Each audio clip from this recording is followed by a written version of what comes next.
Bloomberg Audio Studios. Podcasts, radio, news.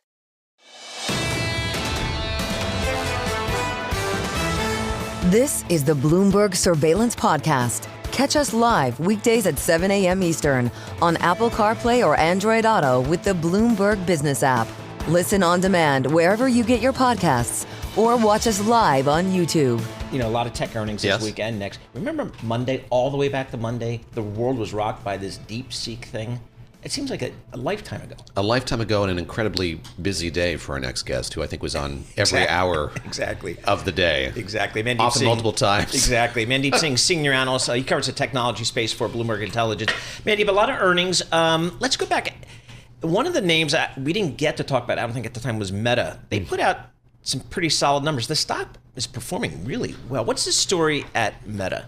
I mean, look, this is a company that dominates the social media ad space, growing top line at over 20%, and putting a lot of dollars in CapEx, and the street seems to appreciate it despite the DeepSeek news, which was a surprising part. I mean, they're actually taking their OpEx guide up as well, and CapEx they raised prior to the DeepSeek news. And for me, the real comparison here is with Microsoft. Microsoft, if you read the tea leaves, hinted that this is the year of peak CapEx. That they acknowledged the DeepSeek development, and they said they probably are thinking of, taking down costs, although they didn't guide to it. Whereas Meta was like, this is going to drive more demand for AI on the inferencing side. And so we are doubling down. I mean, they actually raised their OpEx guide, which did surprise a lot of people relative to consensus. Top of the earnings report, Mark Zuckerberg, CEO of Meta, founder, of course. We continue to make good progress on AI, glasses, and the future of social media. I'm excited to see these efforts scale further in 2025. Are you likewise excited about glasses and AI in the context of Meta? The one line that stood out for me was, this is a make or break year for Reality Labs. Okay. What it tells you is... They pour a lot of money into Reality Labs. And they're still going to lose another $20 billion this year. So imagine how high the stock would be if you put even a 15 times multiple on that $20 billion that they are losing. I mean, the stock would be easily 10% higher. But the fact that he said this is make or break year, which means this is not going to be a recurring loss. That's so awesome. Either this year this thing takes off, or they're going to stop investing $20 billion. And I think so that's a positive for the market. Google, they report earnings, I think, Tuesday. What do you expect to hear from them? I mean, the ad trends seem to be solid. That's what Meta alluded to. Probably, I think both Meta and Google benefited from the TikTok uncertainty. Clearly, the ad dollars are moving away from TikTok as a platform. And I think YouTube should show an acceleration in growth. So search is where, everyone is kind of cynical about Google maintaining their 90% search share. So how do you think that plays out? I mean, is AI, ChatGPT, and what is it when I go on my Google thing? It comes up as Gemini? Yeah. Is that a thing? Look, I mean, in the end, the search market is expanding. Because of generative AI, we will be searching for more things because the prompts are all over the place. So instead of going to google.com, there are prompts everywhere where we can do searches. Now, Google's problem is they have the 90% plus share. So I think volume-wise, there will be an impact on Google search. But what really is the big moat for Google is the fact that they monetize, just 20 to 30% of their queries. The rest are all free. And they somehow have a way to combine all their family of apps data, whether it's Gmail, Maps, all the other apps, and show you the most relevant ad, which is why, their ad pricing is way above everyone else. To my mind, that is a moat that's hard to break. All these, LLM offerings are subscription-based. Nobody is really penetrating or hurting them on the ad side. Maybe Meta. Meta said they will get into search via their WhatsApp platform. So Meta could be a competitor in search ad dollars, but everyone else so far is kind of going with the subscription offering when it comes to LLM searches. The extraordinary ubiquity of Google search is not new to anybody who has a phone or a computer, but situated for us in this moment where we have a new administration, 2 weeks in, Looming large is this Department of Justice case against Google. Yeah. Speculation about Chrome being spun off. What happens to all of that? How do you see that? How does the company see that in the context of this new administration? So you're right. If there is one big risk out there, it's that Department of Justice case to divest Chrome. And if that happens, I mean, we're talking about a easy 10-15% hit on search ad revenue. Yeah. Because in the end, on the desktop, they are getting a lot of data through the Chrome browser, even though they're not charging for it. I mean, that's why the search is so effective. So it will hurt them. Now, our base case is, the Department of Justice will see the competition now for search. And there's no way you can say Google is a monopoly. I mean, look at all the competition we were just talking about from LLM players. And so from that perspective, it's hard to argue, even though they may have had a monopoly in search, but it's hard to argue they have it now and going forward, given all the competition. So there will be some remedies.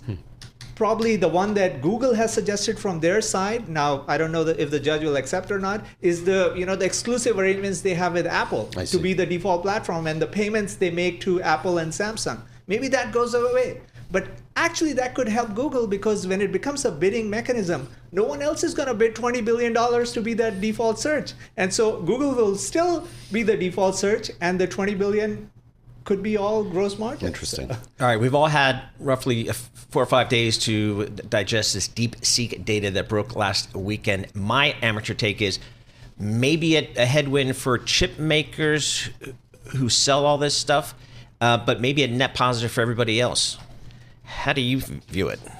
Somebody asked me at a cocktail party tonight. That's what I'm going with. Yes, I think that's a good take. The semiconductor guys should be worried, especially on the training side. If you were betting on scaling laws and data centers getting bigger and bigger, you needed more power, you have to rethink what happens now with DeepSeek talking about efficiency and gains of almost 30 times compared to what the pricing was with the prior kind of set of LLMs.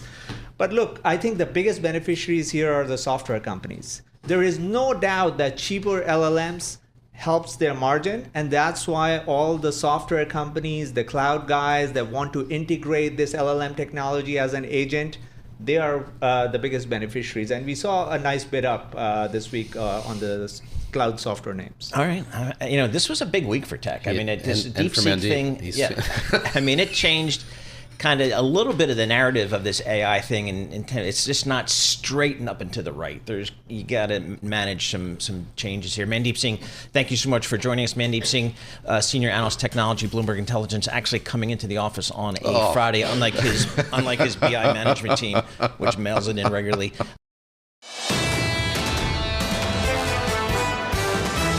You're listening to the Bloomberg Surveillance Podcast. Catch us live weekday afternoons from 7 to 10 a.m. Eastern. Listen on Apple CarPlay and Android Auto with the Bloomberg Business app. Or watch us live on YouTube.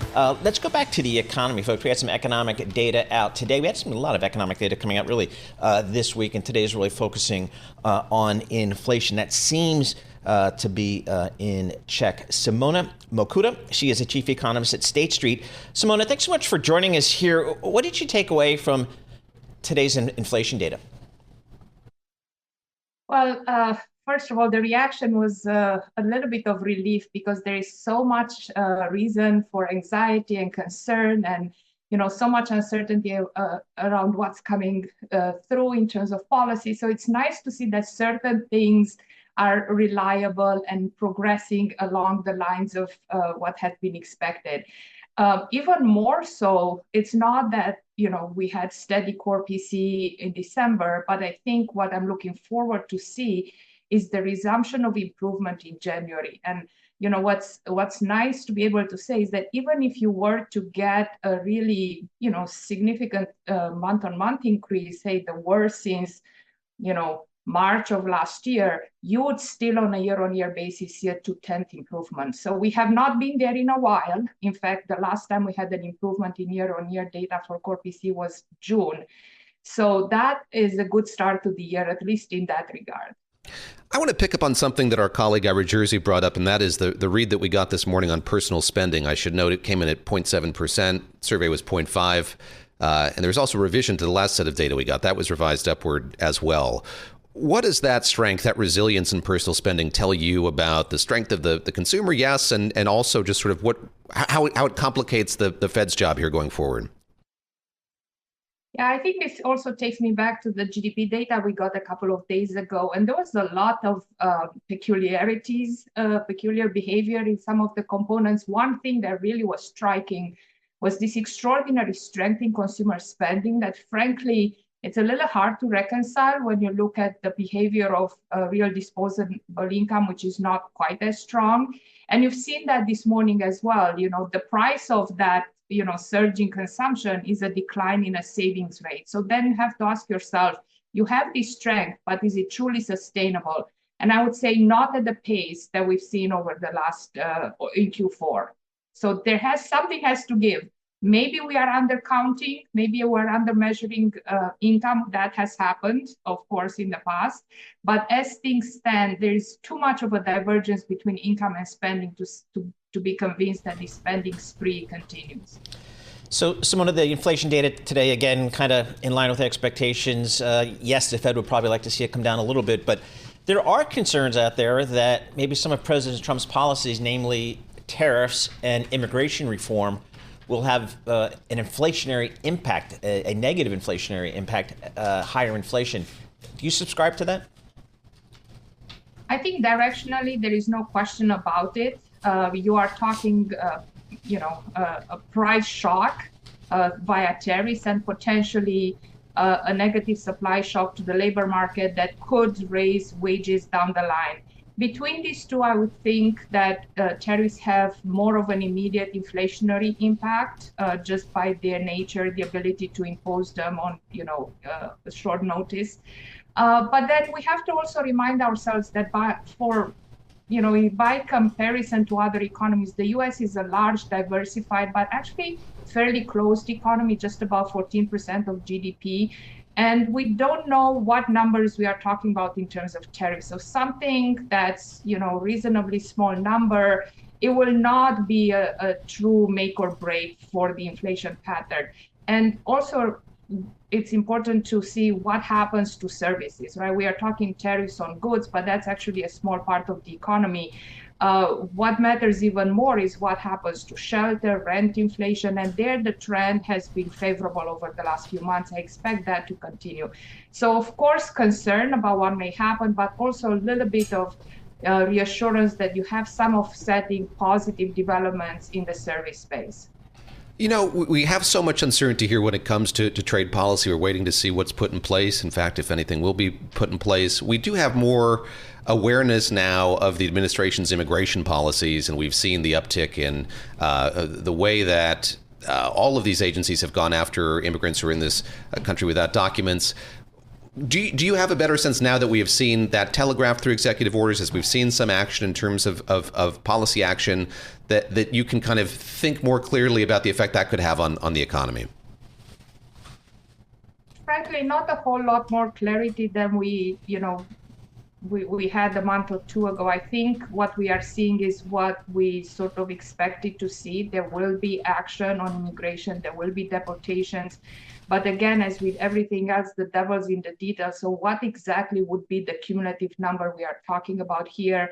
And so because I don't know, I try to also focus on what I do know, which is the reality that the US labor market today is much closer to balance than it was 2 years ago. If these policies were hitting then, I would have expected more of an immediate inflationary effect. Today, you're looking at very low quits rate, very low average weekly hours. So there is this sense that labor resources are not necessarily so intensely utilized. There is no froth in the labor market, and that buys you some time. At the same time, what is the speed of deportations? I don't know. But it will take some time, I think, to truly make a dent in terms of the numbers that we are talking about. If you look at southern border encounters since 2021, 8.8 million, it's going to take a long time to really make a dent in that. So because of that, I still subscribe to the view that short term, I'm more worried about tariffs from an inflation standpoint than immigration action. Medium term, there's a different conversation. And I speak to you as an immigrant. We do need them. We do not need those skills. So it does matter very much what happens. But on a 3 to 4 months, even 6 months basis, I think you're not really going to see the wage effect. Simona, thank you so much for joining us. Simona Mocuta, Chief Economist at State Street. Next time, we're going to ask her about what it's like to live in Oradea, Romania. That's where she's from. This is the Bloomberg Surveillance Podcast. Listen live each weekday starting at 7 a.m. Eastern on Apple CarPlay and Android Auto with the Bloomberg Business app. You can also listen live on Amazon Alexa from our flagship New York station. Just say, Alexa, play Bloomberg 1130. A busy time down in Washington, D.C. for the Trump administration as the transition continues. Want to get the latest on that. Jen Flitton joins us, head of U.S. government affairs for Invesco. Jen, let's talk about, it's been a busy week for some of President Trump's nominees sitting in front of various Senate committees trying to get approved here. What have been the highlights this week for you? It looks like we actually carried some of the RFK Jr. Hearing as well as that for Tulsi Gabbard. What are you making so far? Yeah, that's right. So RFKJ, Robert F. Kennedy Jr., is now having accomplished both the Senate Health Committee and the Finance Committee. It's going to take a committee vote next week, most likely to advance him to the Senate floor. Kash Patel as well for the FBI director. And then, of course, Tulsi Gabbard for the head of DNI. These hearings were the most controversial hearings that we saw. And I think there's a question right now, especially with Tulsi Gabbard's nomination, whether she can get out of committee. And we still don't know, because this is the Intelligence Committee, whether this will be a public vote or whether this will be a private behind-the-scenes vote of the committee. While all of this is unfolding, I imagine there is work underway on what I think the president and many of his economic advisors have said will be kind of the primary focus for them in the year ahead, and that is on getting this Trump-era tax cut bill extended. Where are we in that process, and when do we begin to get some indication of sort of what will be in that, what won't? I know there was that meeting in South Florida where a lot of members of Congress whose districts are affected by that cap on state and local tax deduction, for instance, went down and tried to lobby the president. Where are we in that process? When do we get clarity on where it's headed? Yeah, that's right. So the House Republican Conference met in Doral, Florida, and President Trump did talk to the group and sort of outline all of the big things that he wants to do. What they haven't yet decided on is how to go forward on the reconciliation instructions. And that's a really key, I know it's a process issue, but it's a really key part of this process. They have to pass a budget resolution with reconciliation instructions, a joint resolution out of both the House and the Senate. And right now, the House and the Senate are divided on the actual package, how big it should be, whether there should be one or two, because it's possible under the rules to do two reconciliation packages this year. And just to sort of step back, reconciliation means that a simple majority in the Senate can pass a major bill out of the Senate, which is a big deal when typically bills take 60 votes to get out of the Senate. And there are rules around what can be included in reconciliation, and it really has to do with having some sort of revenue impact or debt impact. But they can do big things, and as we saw in the past, that's how TCJA passed out of the first Trump administration. And so they really expect to move forward on tax reform before the end of the year. The question is, do they do one or two? And that really has to be decided first, I think, in the House. And we'll see that movement next week in the Budget Committee. Jen, how do they plan on paying for whatever package they do agree upon? Or does it even matter that they tell us how they're going to pay for it? Well, they have to decide on, and that is going to be sort of up to Senate Finance and Ways and Means, what the baseline is. And if the baseline is current policy, then technically, for for the context of scoring this bill, then they don't have to necessarily pay for the extension of the current provisions of the 2017 tax bill, the TCJA, right? But there are other things that Trump wants to do, that President Trump really detailed during the campaign and reiterated this week in Florida, with extending some sort of no tax on tips and no tax on Social Security benefits and no tax on overtime income, right? And so there's a real expansion here that they're going to have to deal with. It's going to cost money. Yep. All right, Jen, thank you so much for joining us. Jen Flitton, head of U.S. Government Affairs for Invesco. Busy times down in Washington, D.C. for the Trump administration.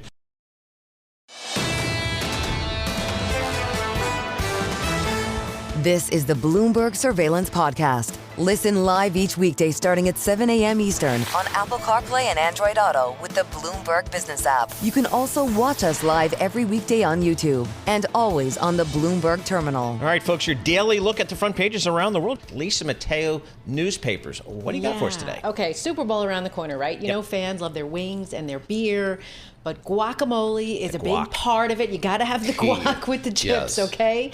But now you might have to pay more for it. And the reason they're saying is because, you know, we've been talking about President Trump starting to possibly set off those first wave of tariffs tomorrow. Canada and Mexico in the spotlight. So Mexico, yes, supplies upwards of 90% of the avocados that 90%. Americans eat. All right. So the prices could go up. There was a drought in Mexico, already shrank the crop to begin with. So it has this like interesting take about, is Mexico the only place to get avocados? Because that's what I started thinking. I'm like, is that the only place you can get them? Yeah, so it says how Chipotle gets them from like Colombia, Dominican Republic, a grocery chain by Kroger gets them from Chile and Peru, but everything comes Avocado from prices already up 14% this year. Wow. Do you make homemade guacamole? I do. I'm not a guac person. I made some last night. Lisa Mateo, there you failed to bring it in. Yes, to the Direct Broker studio. So what's any secret to your guac here? No, I got the tomatoes, the onions, the cilantro, lime, maybe a little lime, salt and pepper, a little garlic in Classic. there. Are you a guac person? Yes. But You're it's a guac expensive. person? I'm such a guac person, but it is expensive. Yeah. I mean, I get them, at the wholesale, so I try to go You buy that by route. the gross, by I the buy ton. by the bag, and then you got to kind of put Lisa them has away. two so they can refrigerators in the ripen. garage, or two freezers. What do you got? Two freezers. I in the do. garage? Chipotle also do. getting avocados from Lisa's backyard. Yes. If they didn't. Yeah. But you can't do. What are you going to switch to salsa? I don't I'm think a salsa so. person. Oh, Yeah, okay. spicy. All right. Yeah. All right. What else we got? All right. This is for you, Paul, because I know you Yes. love Landman on Paramount, right? Do you watch So- Landman? I have not yet watched it, but I've heard you touting it. Yes. I don't know what one is. Can you define that for me first? Yes. Okay. Okay, good. This is it. And Good, by the way, there's a story in a journal cut off saying Lisa that this completely. landman thing is totally It's not a- real. it's a- I mean, it doesn't depict it correctly, I Right, guess right. is the point. But in the context of this show, the landman is the oil guy out in the oil patch in West Texas that actually does it all. He manages all Negotiating the oil rigs. leases. It does everything. Okay. It keeps local, Mexican cartels, Cartels, out of business. So it's. And you've anyway, told me this has made you an expert. I'm an expert on the oil and gas business, and it goes back to my point. Billy Bob Thornton, pound for pound, the best he's the cursor best. on television. But he's the best actor. Yeah, I love I mean, him, he love curses him. better than anybody. So anyway, that's my review. But it's saying how like the people of the real landmen, like all their families are calling them now saying, "Are you okay? Yes, Like is yeah. everything? What do you do? Like what? And they're calling them in a panic to see if they're okay.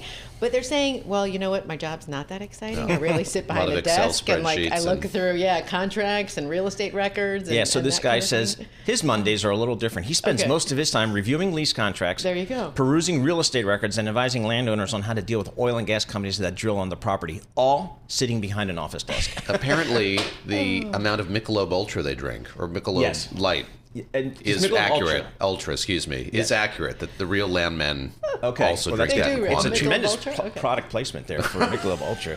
All right, what's next? All right, lastly, this one, maybe you can help me out a little bit. With the banker bonuses, they're saying that they're turning into this kind of scratch-off ticket because stock swings, bonuses like come in these restricted stock units.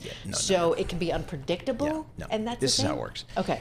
In a good year, which Yes. we have many good years, cash only. Don't Yeah. even talk to me about stock or RSUs or any of that garbage. When we have a bad year or two and they don't have the cash on hand, then maybe I'll entertain taking some of this garbage. But I sell it all. The first, minute second you can, invest. yeah. The first, second invest. The best trade I ever made was selling Credit Suisse stock in December of 2004, 87 Swiss francs. Go take a look at where that is now. Okay. Zero. Yep.